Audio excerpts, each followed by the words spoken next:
De nos jours, il est très difficile de trouver une célébrité qui ne possède pas une marque de Louis Vuitton en tant que sac, chaussures ou autre accessoire nécessaire dans sa garde-robe. Il en va de même pour les spiritueux haut de gamme, Moët et Hennessy, qui sont des incontournables des fêtes et des clubs pour quiconque connaît ces boissons. Avez-vous déjà pensé ce que ressentent les propriétaires de ces entreprises prospères en voyant la crème de la société acheter leurs produits avec une grande fortune et les utiliser avec un immense sentiment de fierté? Ils doivent flotter dans les cieux de l'accomplissement. Plus que cela, comment vous sentiriez-vous si je vous disais que ces grandes entreprises sont détenues par une seule personne? Un choc, n'est-ce pas? Je le sais aussi. Louis Vuitton et Moët Hennessy ont fusionné pour former le LVMH, qui est détenu et pour la plupart contrôlé par le phénoménal Bernard Arnault, le septuagénaire d'origine française qui ne se comporte en rien comme son âge, continuant de faire d'énormes progrès dans l'industrie de la mode de luxe. Récemment, selon Forbes et d'autres entreprises classant les millionnaires, il a détrôné certains des magnats des affaires les plus riches du monde. Ce n'est pas une petite réalisation, et c'est pourquoi nous allons examiner la vie de Bernard Arnault aujourd'hui. Comme la plupart des esprits curieux, nous voulons savoir certaines choses qui sont devenues assez fascinantes à son sujet. A-t-il toujours aimé la mode? Est-il né dans une vieille richesse et tout lui a été-il remis sur un plateau? Ou a-t-il dû naviguer à travers l'océan de la concurrence et de l'incertitude pour parvenir à sa position actuelle? Le croiriez-vous si l'on vous disait que Bernard Arnault n'est pas né de passionné de la mode de luxe et n'avait pas exactement quelqu'un à admirer lorsqu'il grandissait? Du moins, pas en ce qui concerne des parents qui acquéraient continuellement des entreprises de luxe. Chapitre 1. Les débuts insolites. Le 5 mars 1949, Bernard Arnault naît à Roubaix, en France. Comme dans la plupart des familles, ses parents, Marie-Joseph Savinel et Jean-Léon Arnault, ont chéri l'arrivée de leur fils et ont tout fait pour s'assurer qu'il grandisse en bonne santé. Bernard était particulièrement aimé de son père, et cela se voyait dans l'école qu'il fréquentait. Le père de Bernard était diplômé de l'école centrale Paris où il a étudié le génie civil, et a ensuite possédé sa propre entreprise de génie civil.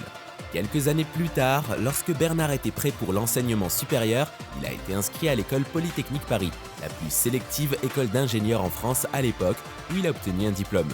Après avoir obtenu son diplôme de Polytechnique, il a immédiatement commencé à travailler avec son père dans l'entreprise de génie civil de ce dernier, où il a gravi les échelons et a occupé de nombreux postes au sein de l'entreprise avant de prendre les commandes en 1970. Pendant qu'il était le directeur, il a convaincu son père de convertir leur entreprise en immobilier. Étant une personne aventureuse et très entreprenante, il a dû voir l'avenir de l'immobilier et les rendements possibles qu'il pourrait leur apporter. Son père a cédé, et ils ont travaillé dans l'immobilier pendant un certain temps avant qu'ils ne perdent à nouveau de l'intérêt. Et cette fois, les textiles et la vente au détail étaient au centre de son attention. Comme la plupart des barons d'affaires prospères, ils s'aventurent toujours dans de multiples domaines avant de se fixer sur un ou quelques-uns qui leur apportent une satisfaction maximale. Tel fut le cas pour Bernard Arnault. Sauf que, même lorsqu'il a trouvé sa vocation, qui était la mode de luxe, il n'a pas cessé d'acquérir toutes les entreprises qui semblaient être en difficulté. Pour lui, il les sauvait, et pourquoi pas, il avait de l'argent. Vous serez d'accord avec moi. À ce stade, Bernard est vraiment une espèce rare, car avec une solide formation en génie, on pourrait s'attendre à ce qu'il se concentre sur la construction. Mais qui sait, peut-être qu'il n'a pas pu trouver satisfaction dans ce domaine professionnel, ou peut-être était-il simplement un homme aux grands rêves. Alors, comment un homme sans famille dans le secteur de la mode devient-il une force à laquelle il faut compter dans le monde des tendances et de la mode aujourd'hui? C'est un voyage plein de hauts et de bas, et finalement, de précieuses leçons de vie. Chapitre 2. La transition iconique. Bernard Arnault n'a pas entamé son voyage dans le monde de la mode avant 1985, à la suite d'événements de vie qui l'ont poussé dans cette direction. À un moment donné, Arnault, en raison de la politique de taxation des riches qui a été initiée en 1981, a dû déménager sa famille aux États-Unis. La politique de l'époque visait la redistribution des richesses, le soutien à la croissance équitable, l'amélioration du niveau de vie, etc. Mais étant l'homme d'affaires astucieux qui était Arnault, il a déplacé sa famille vers un endroit où il pourrait garder tout son argent. Pendant les 3 années passées aux États-Unis, il a continué à développer son entreprise familiale dans le développement immobilier et la vente au détail. Tout en continuant à diriger le marché concurrentiel, il a commencé à ouvrir les yeux sur d'autres secteurs d'activité auxquels il n'aurait autrement eu accès en France. En plus de progresser régulièrement, même dans un pays étranger, il était prêt à se lancer dans d'autres entreprises une fois rentré dans son pays. À ce stade, il serait inapproprié de continuer sans saluer le grand français, celui que ses fans et admirateurs appelaient un leader visionnaire, tandis que ses détracteurs l'appelaient le loup en cachemire. La raison en est qu'il aurait pu décider de rester aux États-Unis et de construire ses rêves là-bas. Mais il voulait entrer dans l'histoire comme l'une des personnes qui ont développé leur patrie avec leur talent et leur sagacité commerciale. Chapitre 3. L'élan du pouvoir. Depuis quelque temps déjà, Bernard Arnault renverse sans effort d'autres milliardaires du sommet de l'échelle. À un moment où la fortune d'Elon Musk semblait avoir diminué en raison des inversements commerciaux qu'il avait entrepris, le PDG de Tesla et SpaceX avait pris le contrôle de Twitter en octobre 2022. Et une grande partie de sa richesse avait été utilisée pour le financer. Dans tout cela, Bernard avait réussi à tenir bon. Sa richesse semblait avoir incroyablement augmenté, même lorsque d'autres entreprises avaient des raisons de fermer ou d'enregistrer de grandes pertes. Le succès de LVMH est lié aux actions de l'entreprise, qui ont augmenté régulièrement depuis 2020. Actuellement, le cours de l'action de l'entreprise a augmenté d'environ 65%. LVMH mérite certainement ses éloges, car seules quelques entreprises peuvent rivaliser à ce niveau et maintenir leur tête hors de l'eau, surtout alors que de nombreuses entreprises cherchent encore à trouver leur marque après la récession causée par la pandémie. Pour Bernard Arnault, la pandémie semblait être de l'eau sur le dos d'un canard, car la demande d'articles de luxe semblait augmenter. De plus, selon Forbes, la fortune de Bernard a été multipliée de plusieurs milliards et estimativement, sa fortune est passée de 76 milliards de dollars à environ 150 milliards de dollars à ce moment-là. Mais cela n'était que récent. Au début des années 80 et 90, il était connu pour être une véritable épine dans le pied du gouvernement et de ses concurrents. Il était connu pour prendre des décisions radicales tant qu'elles l'aident à développer son entreprise. À un moment donné, il a licencié 9000 employés en vendant certaines entreprises parce qu'il voulait se concentrer sur ses deux principales entreprises de l'époque. Une décision puissante qu'il a prise et qui lui a valu le respect de son pays et du monde des affaires remonte à 1987. Après avoir cédé des actifs de Boussac à l'exception de Dior, il cherchait des moyens d'investir les bénéfices. Et c'est à ce moment-là qu'Henri Racamier, le PDG de Louis Vuitton, l'a invité à investir dans son entreprise. En homme d'affaires astucieux, il a investi une somme importante à hauteur de 500 millions.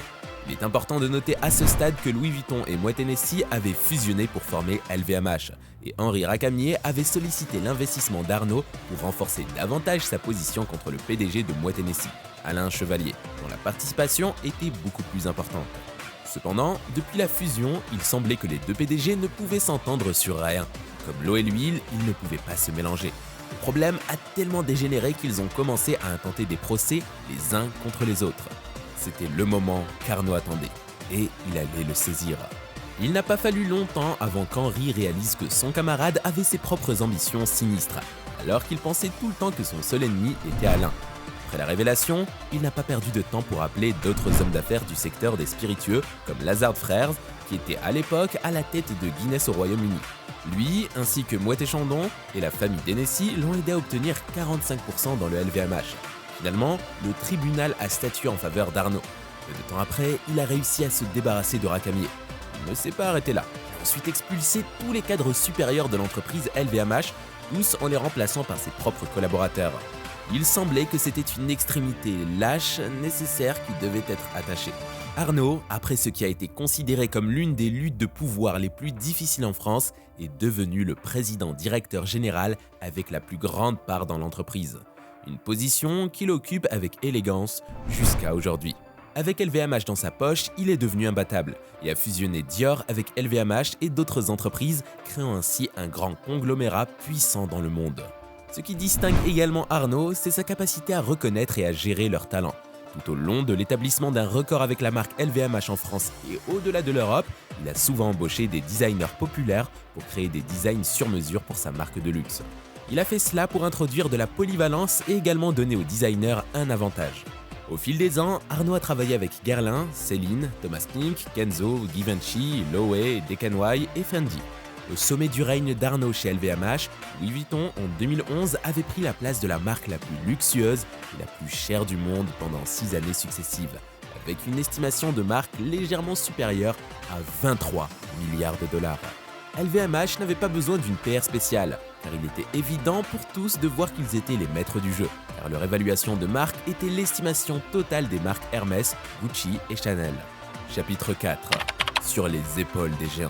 Bernard Arnault n'a pas prétendu être une île qui sait tout. Il a attribué son succès au fait de puiser constamment son inspiration auprès de certains hommes d'affaires significatifs dans le monde, dont Warren Buffett, le plus grand investisseur de tous les temps, et Steve Jobs, le cofondateur et ancien PDG d'Apple. Bernard a révélé un jour que Warren Buffett était l'homme d'affaires qu'il respectait le plus en raison de ses idées brillantes en affaires et de sa capacité à rester fidèle à ses principes. Selon lui, Warren Buffett n'a jamais abandonné sa croyance en l'investissement, acheter et conserver, tout en attendant patiemment et en surveillant de près le marché autant que possible. Du parcours professionnel de Bernard Arnault, il est clair pourquoi il apprécie cet incroyable investisseur. Avant de créer LVMH, il a également fait preuve d'une grande patience, en attendant de saisir la bonne opportunité sous la forme de Christian Dior. Quelqu'un d'autre aurait pu investir dans n'importe quelle autre maison de couture en difficulté autre que Dior, dans une tentative désespérée de percer dans le monde de la mode. La société aurait pu se révéler irrémédiable. À mesure que le temps passait, sa patience l'a amené à courtiser délibérément d'autres entreprises avant de les acquérir. Par exemple, il a intentionnellement attendu et lié des liens avec Bulgari, une entreprise italienne de bijouterie pendant près d'une décennie avant de passer à l'acte en 2011. Beaucoup de gens pourraient considérer cette action envers Bulgari comme impitoyable, mais c'est le monde dans lequel nous vivons. Un monde où chacun pour soi. La plupart des entreprises ne connaîtront pas le succès si elles refusent de saisir des opportunités inhabituelles. Cela peut sembler, pour le profane, exploiter des personnes démunies, mais une caractéristique importante des hommes d'affaires prospères est de reconnaître les opportunités quand les autres ne voient rien. Cependant, bien qu'il puisse sembler qu'Arnault ait pris Warren comme modèle ou mentor d'une certaine manière, il n'a pas complètement suivi ses traces. Par exemple, Warren a promis de donner la moitié de sa fortune à des œuvres de bienfaisance et jusqu'à présent, il a donné plus de 45 milliards de dollars depuis 2006. Arnault, en revanche, n'a pas fait une telle déclaration, du moins pas à la connaissance du public. Bien qu'Arnault n'ait pas fait de déclaration publique sur son acte de philanthropie comme Warren Buffett, il a montré un grand sens de générosité envers la cathédrale Notre-Dame de Paris lorsqu'elle a été victime d'un incendie en 2019. Pour sa restauration, Arnault a fait don d'une somme de 226 millions de dollars et il n'a pas vraiment commenté publiquement à ce sujet. En ce qui concerne la question de se tenir sur les épaules des géants, outre Warren Buffett, une autre personne qui attire l'admiration d'Arnault est Steve Jobs, le cofondateur d'Apple. Il aimait particulièrement Steve pour sa créativité. Et aussi, les deux hommes partageaient une admiration mutuelle car Arnault a révélé en 2017 à Forbes que Steve l'avait approché pour demander des éclaircissements lorsqu'Apple voulait ouvrir des magasins de détail. Steve a pu avoir un impact indéniable chez Apple en raison de sa soif de croissance. Sa capacité à transformer la créativité en réalité en rendant des idées quelque peu mystérieuses acceptables pour les gens dans le monde réel est également quelque chose d'admirable. Certaines de ces particularités ont été adoptées par Arnault. Des médias financiers notables, dont le Financial Times, ont décrit Arnault en 2019 comme un propriétaire de marque de luxe notoirement compétitif qui a une obsession pour rien de moins que le succès. D'autres médias l'ont également félicité pour être un homme d'affaires astucieux qui s'accroche à ce en quoi il croit et il ne lâche jamais prise. L'histoire de Bernard Arnault est inspirante à bien des égards. Vous ne pouvez pas et ne devez pas laisser votre origine vous empêcher de poursuivre vos rêves. Un changement de carrière est possible à n'importe quel moment.